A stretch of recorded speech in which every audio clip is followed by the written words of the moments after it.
Google engineering director and futurist Ray Kurzweil believes we are close to living in immortality, and he's working on it on his own body right this second. He takes 150 vitamins a day, and he's sort of broken down how he believes he is going to live forever, and he talks about 3 bridges. So we're going to break them down. Let's look at the first one.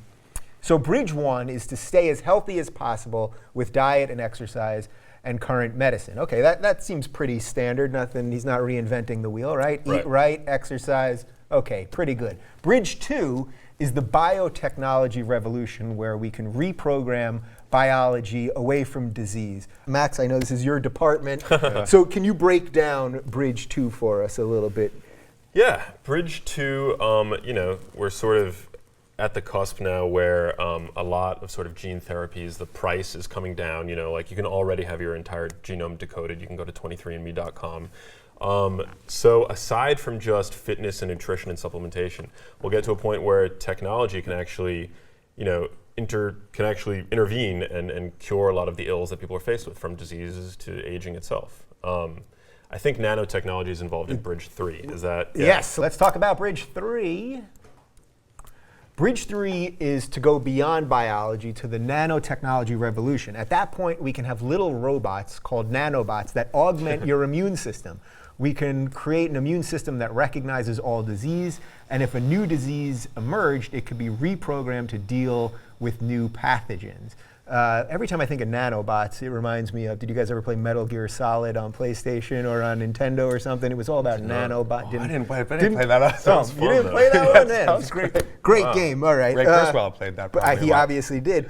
So literally, robots are going to be inside of us. Yeah, but they're not going to look like robots as we think of them today. They're going to be infinitely smaller than our iPhones, infinitely smarter and cheaper. So you'll actually, they could, in effect, take on like a fluid-like nature, and you inject yourselves with them, and you have got little nanobots, coursing through your veins, repairing damage at a genetic level. Right. And I think it's really exciting. Okay, so I don't want to get too into the science of it, because I think it's going to go over everybody's head, not your head, but probably our heads. I'm already lost. So, so is this the most natural and human thing possible, that we're using science to extend life, or is this the reverse of that, because dying is a part of life? Boy, that's a really big question. That's a good one for you. Take that. I mean, for me, it's a pretty exciting thing when you basically talk about how you can reboot your whole system and change. He talks about changing the operating system and reprogramming it, where you can go in and turn genes on and off. I think that's how it works. And so, I mean, if you've lost loved ones from something that's potentially preventable by doing this, I'm down for it. Yeah. Yeah, I mean, I think that people sort of, when they hear him, say that he wants to be immortal and cure aging, that's when people get weirded out. I think that that's an amazing thing to aim for. Like, who wants to age? We sort of think of death as this thing that's in the distant future, but like getting there requires like your joints not working as well as they used to, or seeing your loved ones die, and I think that that's all horrible, and I love where his heart is, that he's trying to sort of put an end to that. But is there something about the human experience that then we could potentially be losing if you can live forever? I mean, we do have a circle of life that has worked for, the fact that we covet life because it's limited, I don't think so. Like Woody Allen says, life gives meaning to life, not death, But I also do, it does beg the question about who, gets access to these things. So then eventually it just becomes kind of, rich people or privileged people or white people probably. Yeah, but the thing about technology is that it lifts all boats, Like I think that, at the beginning, some of these technologies usually are reserved for, the wealthier. But I mean, I was talking about 23andMe. At first, when that service launched, it was $1,000 to decode your DNA, and now it's either $99 or $199. It's like wildly cheap. Right. This watch that I'm wearing right now is tracking all kinds of biometrics, and it's $200.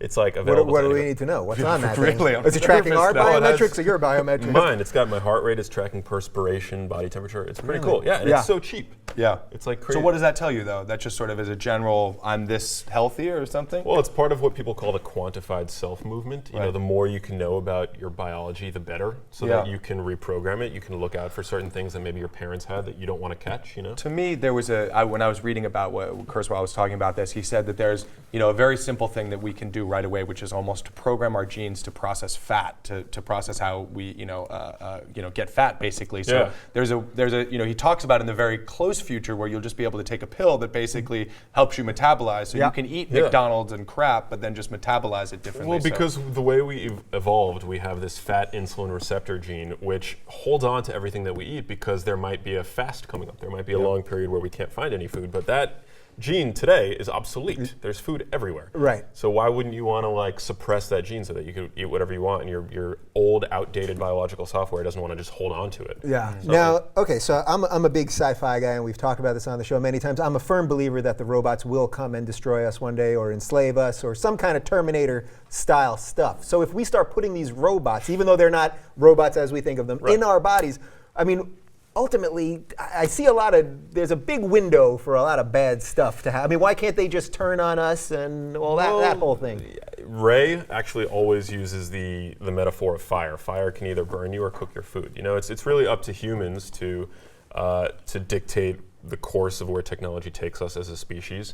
But I'm optimistic, like you are, and like you are, I'm sure. And I think that like we'll make the best of it. We'll use it to cure aging. It's when it gets complicated when business interferes, and a profit motive is what's pursued rather than innovation for innovation itself. But they do talk about these two different ideas of singularity. One where we sort of blend and become half man, half robot, and then the other one where there is a moment where, since robots are controlled, this artificial intelligence shows up and is controlling them.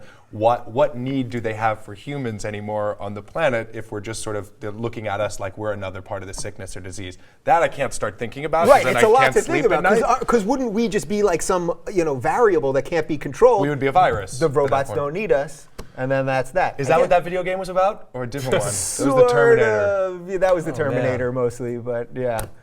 Well, I guess we've given you a lot to think about here.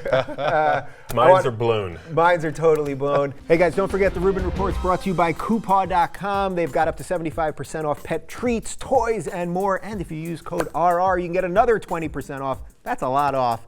There is a link in the description right down below. Code RR, 20% off. Make your pet happy.